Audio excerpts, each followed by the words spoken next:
Boa noite a todos, sou Ícaro Silva e eu vou falar aqui sobre poesia, porém de um modo distinto do que eu costumo falar. Deixa eu tentar aqui adicionar aqui outra conta. Pronto. Poesia, né? Geralmente eu costumo falar dos meus livros, né? As declamações e tudo mais, só que dessa vez eu vou falar de livro, porém não é um livro meu, é de um filósofo, né, que se chama Platão, que é desse livro, certo? Foi um livro que me incentivou bastante nessa escrita poética e é um livro dividido em 10 capítulos, né? É muito extenso porque ele fala de vários assuntos ao mesmo tempo, né? Cada capítulo às vezes vem mais de uma linha, né, de reflexão, e esse capítulo 10 aqui que eu vou falar, uma parte dele que se trata, a primeira parte do capítulo se trata sobre uma crítica à poesia que é feita no diálogo, e a segunda parte do diálogo é uma reflexão sobre a alma, né? uma questão mais de reencarnação da alma, né? Para onde é que a alma vai quando o indivíduo morre, né? Então, a crítica da poesia. Por que Platão faz a crítica da poesia, né? Através de Sócrates, né? Então, para a gente se acentuar um pouco, né? Eu gosto muito de falar um pouco sobre a questão dos períodos históricos, né? Então, tudo se iniciou com Homero. Eu tento tirar por base por Homero, né? Que foi o poeta que escreveu aquele livro, a Odisseia e a Ilíada, que um desses livros se resultou naquele filme Troia. Alguns já conhecem, alguém já deve ter assistido, né? Isso mais ou menos em 600, 700 anos antes de Cristo, né? Aí depois do período homérico, né, aí surge os pré-socráticos. Os pré-socráticos são aqueles que buscavam as respostas da vida humana na natureza. Aí depois desses pré-socráticos, aí surgiu Sócrates, que o Sócrates ele já deixou de buscar as respostas na natureza e começou a questionar a própria sociedade, sobre os conceitos, sobre as coisas que a sociedade dialogava entre si, né? O conceito de verdade, o conceito de justiça, o conceito do amor, né? Que são coisas que as pessoas falavam, e ele começou a questionar as pessoas sobre o que eles falavam, se realmente eles sabiam o que estavam falando, né? É uma reflexão antropológica e sociológica, quando ele faz essas questões à própria sociedade em si. Aí a partir de Sócrates, que foi mais ou menos, eu cheguei em 500 anos antes de Cristo, a 400 anos, né? Aí vem a filosofia clássica. A filosofia clássica é tida como o Sócrates, o Platão e o Aristóteles, né? Então, o Aristóteles, né, que foi um que me incentivou bastante, foi um dos primeiros filósofos que eu já li, né? Aristóteles ele era mais, como a gente costuma dizer, mais pé no chão, era mais empirista, diferente de Platão. Platão era um grande idealista, né? Falava muito sobre o mundo das ideias, né? E hoje é uma reflexão tida até em algumas religiões, né? Sobre um outro mundo, né? Então era Sócrates, Platão e Aristóteles. Aí depois disso aí veio os neoplatonistas, veio o Epicuro, né? Aí entra na filosofia medieval, que isso aí se a gente for destrinchar bem direitinho, é muita coisa que poderia falar, certo?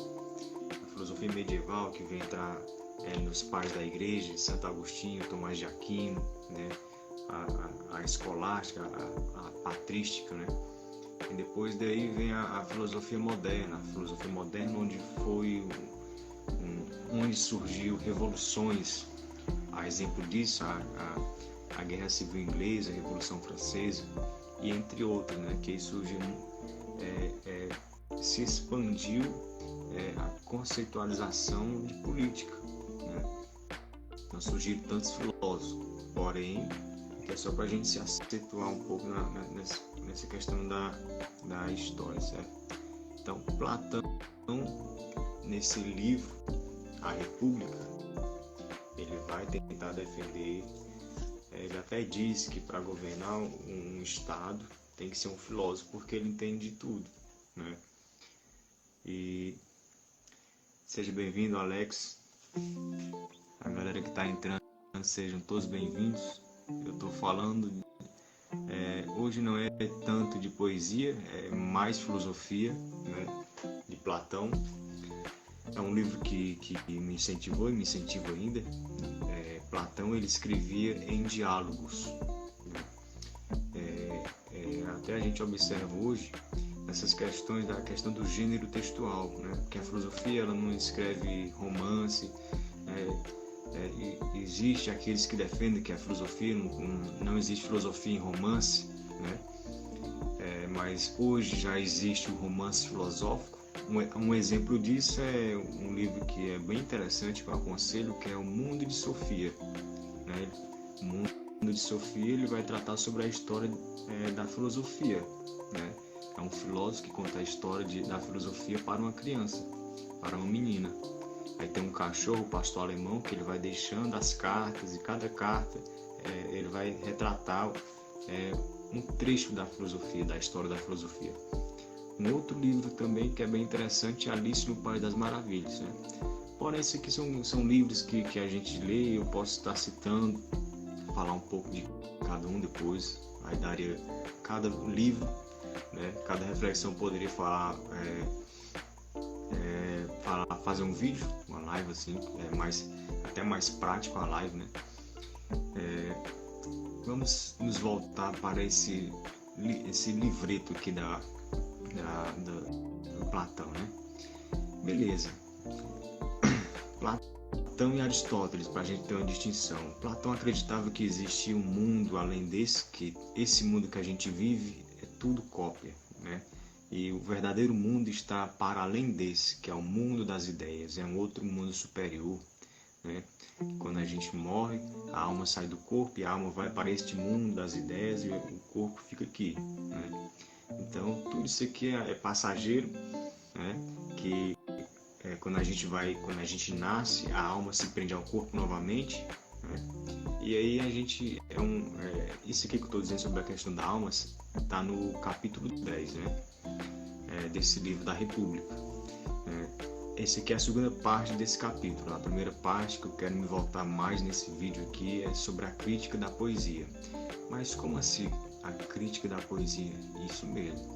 Por que o Platão, através do Aristóteles, através de Sócrates, vai fazer a crítica da poesia? Bom, vamos lá. Ele dizia que de onde é que nasce a ideia principal, né? A ideia principal da poesia, de onde é que vem? Aí ele vai dizer que existe um ser supremo, que pode ser Deus ou não pode, né? Ele deixa essa questão meio que aberta, mas dependendo da edição do livro que tu for ler da República, vai estar escrito Deus, que é um ente superior que está para além do pensamento humano, né? Que ele traz a ideia principal da poesia, né? Das coisas, a ideia de cadeira, que ele vai estar no livro, a ideia de mesa, né? Vou falar exatamente conforme está lá. Então, existe uma ideia de cama, né? Mas que o marceneiro vai fazer, né? Só que de onde é que vem essa ideia para ele fazer uma cama? Tem que ter uma ideia, por isso que ele é idealista, né? Então, pensa em 3 camadas, certo? A primeira ideia de cama vem de um ente supremo, não é do ser humano. Aí desse ente supremo brota essa ideia, aí depois o marceneiro desenvolve essa ideia de cama, e essa terceira ideia aqui é do poeta, do artista. Então vamos destrinchar melhor isso aqui. Então Deus dá uma ideia de cama, o marceneiro faz e o poeta faz um verso sobre a cama. Um exemplo é Mona Lisa. Mona Lisa foi feita por Leonardo da Vinci, um homem desenhando uma obra-prima, desenhando uma mulher, pintando uma mulher. Isso é bem interessante, né? E ele desenhou perfeitamente todos os detalhes da mulher, né? Em Mona Lisa. Aí beleza. Como é que Leonardo da Vinci entende de mulher para ele fazer a Mona Lisa? Uma mulher, entende? Então é isso que Platão vai dizer. Como é que ele vai entender como é que uma mulher pensa, né? Como é que a mulher se comporta, como é a mulher no dia a dia, né? Tudo isso relacionado à mulher. Como é que Leonardo da Vinci vai pintar um quadro de Mona Lisa se Leonardo da Vinci não é mulher? Então esse é o artista, entende? Então o Sócrates vai criticar nesse ponto aí. Não é para dar crédito a Leonardo da Vinci, porque ele não entende de mulher. Como é que ele vai desenhar a perfeição de obra-prima de uma mulher se ele não é mulher? Entende? Então, semelhante a outras coisas. Vamos lá, um jarro de flores. Deus, a ideia principal veio de Deus sobre um jarro de flores. Aí vai lá, o marceneiro faz um jarro de madeira, de flores e coloca lá. E vai lá o artista e pinta esse jarro de flores, entende? Então o artista ele não precisa conhecer como é que funciona, como é que o marceneiro faz cada etapa do jarro de flores, como é que o marceneiro faz cada etapa para a construção de uma cama. O artista, o poeta, o pintor não precisa conhecer como de fato é o funcionamento, como é que a mulher pensa. Ele apenas para e contempla e pode escrever sobre aquilo que ele está contemplando. Esse é o artista. Aí o Sócrates, que ele faz a crítica aqui, é a poesia homérica. Por que Homero ele escreveu aqueles 2 livros que são os livros primordiais assim da poesia e da filosofia, né? Que é a Odisseia e a Ilíada. Ele faz a crítica a Homero. Porque Homero, como é que Homero escreve uma beleza daquela sendo entendedor de tudo? Entende? Porque para você escrever a Odisseia e a Ilíada, você tem que entender como é que funcionam os mecanismos de guerra, como é que funciona uma cidade-estado, né?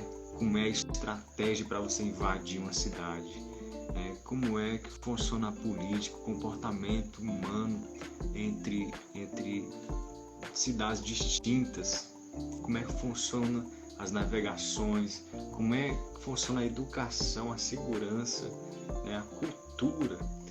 Então ele faz a crítica a Homero. Como é que Homero vai entender tudo isso? E ele escreve tudo isso nesses livros, entende?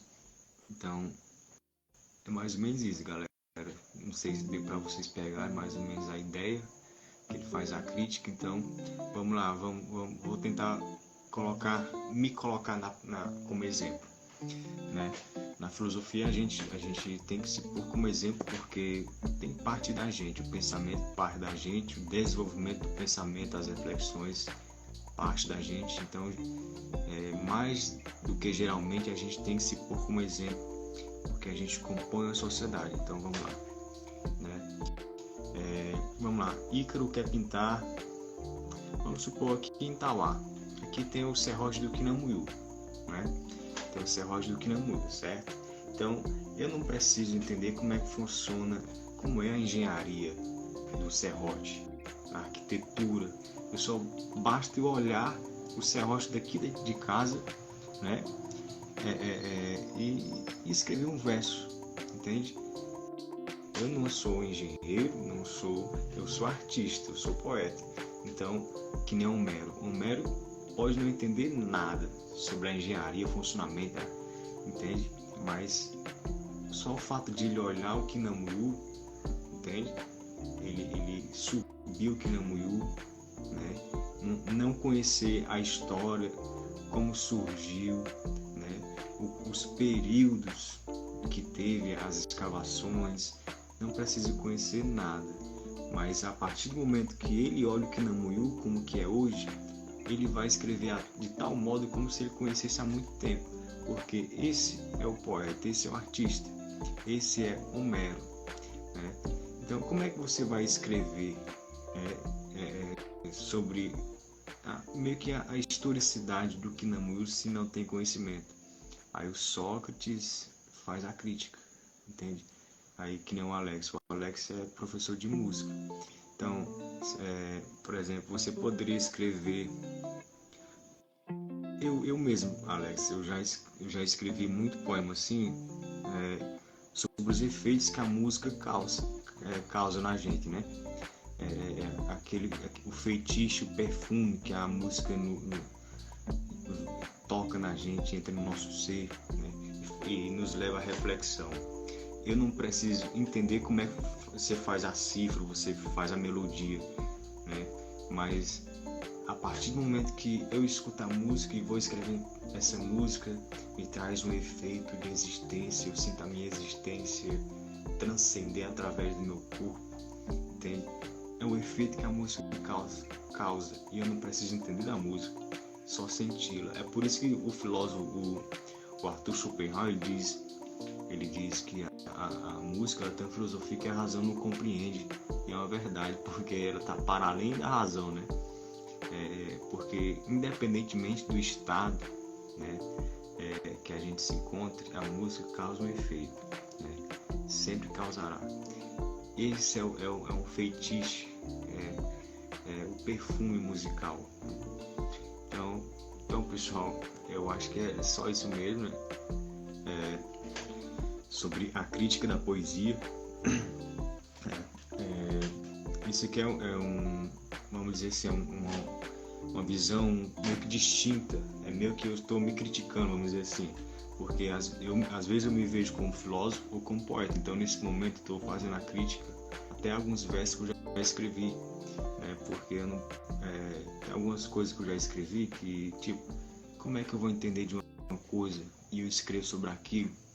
Porque aquilo encanta, existe um encanto poético, né, que quando se trata da poesia, isso chega até a ser um absurdo, uma coisa divina, porque a gente não consegue compreender de onde é que nasce a poesia, de onde é que vem, para onde vai, né? Se ela vai nos levar para algum local, a gente nunca sabe, a gente escreve aquilo, nos encanta os outros, e isso é muito bonito da poesia, né? A filosofia às vezes ela é um pouco mais racionalista, mais objetiva, um pouco empirista, e ela às vezes ela tenta fazer essas críticas, né? Porque a poesia ela pode ser perigosa quando ela leva a cidade à ruína, né? Porque isso é que era que o Sócrates tinha medo, né? Que se você não tiver cuidado com a poesia, se você não escrever uma poesia que te leva a uma reflexão mais profunda, que desenvolva o pensamento humano, que assim desenvolva a cidade, ela pode ir ao contrário. Sabe aquela questão da mudança? Às vezes a mudança é para ruim ou para melhor, né? Uma coisa boa ou ruim.